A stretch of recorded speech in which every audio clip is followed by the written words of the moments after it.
अस्सलाम वालेकुम dear students, I am Waqar and welcome to my channel stars of economics. Students, आज का हमारा लेक्चर है general procedure of testing hypothesis by Goldfeld Quandt test. यानी आज के लेक्चर में हम लोग टेस्टिंग हाइपोथेसिस का प्रोसेस देखेंगे कि गोल्डफेल्ड क्वांट टेस्ट को हम लोग यूज़ करते हुए जनरल प्रोसीजर कैसे बनाते हैं टेस्टिंग हाइपोथेसिस का।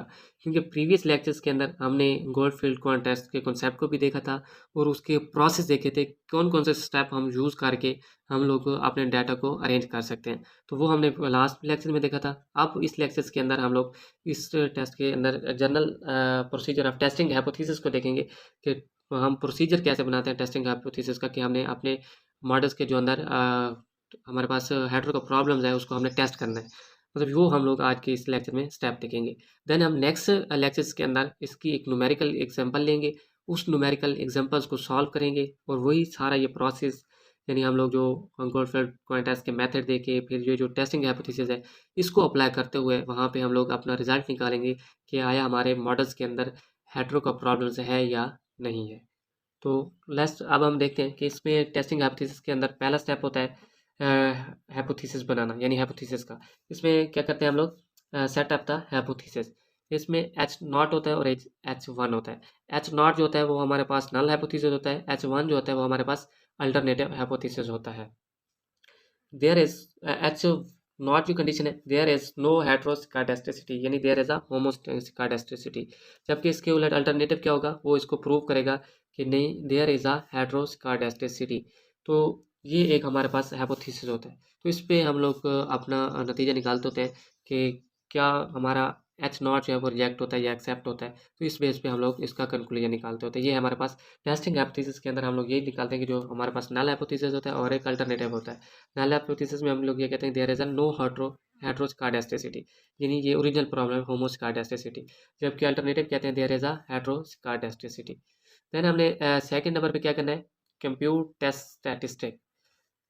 यहाँ पे हमारे पास क्या है, sigma lambda into F is equal to, यहाँ पे residual sum of square S two D F two into residual sum of square F S one यानी set one D F one.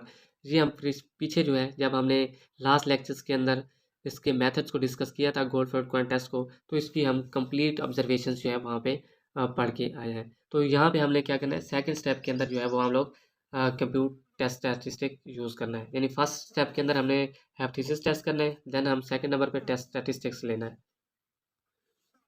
Then हमने क्या करना है, find F alpha for D F to nominator and D F one denominator critical values. इसकी हमने क्या करना है, इसमें एफ डिस्ट्रीब्यूशंस को हम यूज़ करेंगे। एफ डिस्ट्रीब्यूशन की टेबल को यूज़ करते हुए यहाँ पे जो है हम एफ अल्फ़ा यानी उसमें क्या कहते हैं हम लोग degree of freedom D F to और डी एफ वन के मुताबिक जो है वो हम लोग इसकी जो है एफ अल्फ़ा की वैल्यूज़ देखेंगे। क्योंकि जो हमारे पास अल्फ़ा होता है, ये हमारे पास लेवल ऑफ सिग्निफिकेंस जो होता है वो भी गिवन होता है, हमारे पास क्वेश्चंस के अंदर जो है वो गिवन होगा। देन नेक्स्ट स्टेप के अंदर हमने क्या करना है, compare F and alpha alpha. F जो है वो हमारे पास थर्ड स्टेप के अंदर जो हमने टेस्ट स्टेटिस्टिक्स का फार्मूला यूज़ करके वैल्यूज निकाली होगी वो हमारे पास एफ होगी। ये हमारे पास एफ अल्फा जो है वो क्रिटिकल रीजन से आती है। यानी हमने जो एफ डिस्ट्रीब्यूशन टेबल्स को यूज़ करके हम लोग जो वैल्यूज़ निकालते हैं वो हमारे पास एफ अल्फा होगी। देन जो लास्ट स्टेप होता है वो होता है हमारे पास कंक्लूजन का। अगर जो है एफ स्टेटिस्टिक्स की वैल्यू जो एफ अल्फा जो क्रिटिकल वैल्यूज़ है इस जो से जो है वो लेस देन आ जाए, यानी यहाँ पे जो एफ जो है यानी टेस्ट स्टैटिस्टिक्स ये लेस देन है किससे, क्रिटिकल वैल्यू से। तो उस वक्त then do not reject null hypothesis, यानी उस वक्त हम लोग नल हाइपोथेसिस यानी एच नॉट को रिजेक्ट नहीं करेंगे। अगर एफ जो है वो ग्रेटर देन एफ अल्फा होगा देन क्या करेंगे हम, रिजेक्ट नल हाइपोथेसिस। तो ये हमारे पास कंक्लूजन बेस होता है कि अगर टेस्ट स्टैटिस्टिक्स की वैल्यू जो है वो लेस देन होगी क्रिटिकल वैल्यू से, तो उस वक्त आपका जो नल हाइपोथेसिस है वो रिजेक्ट नहीं होगा। अगर वो आपकी वैल्यूज टेस्ट स्टैटिस्टिक्स की वैल्यूज ग्रेटर आ रही होती है एफ अल्फा से, तो उस वक्त आपका जो है वो नल हाइपोथेसिस रिजेक्ट हो जाएगा।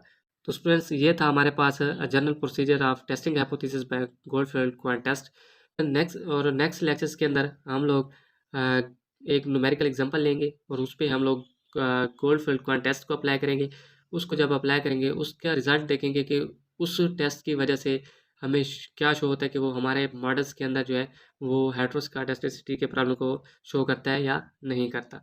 तो स्टूडेंट्स, ये था हमारे पास आज का लेक्चर। इसमें अगर किसी किस्म का कोई क्वेश्चन है तो आप हमें कमेंट सेक्शन में भी पूछ सकते हैं, या अगर आपको इन चीज़ों के नोट्स ज़रूरत है तो आपको चैनल्स के डिस्क्रिप्शंस के अंदर व्हाट्सएप लिंक मिल जाएगा, आप वहाँ से भी हमें कमेंट कर सकते हैं। अगर आपको हमारी वीडियोस अच्छी लगी है तो आप हमारे चैनल को सब्सक्राइब करें, शेयर करें, लाइक करें और बेल आइकन को भी प्रेस कर दें ताकि जब न्यू नोटिफिकेशन आए तो आपको इजीली मिल सके।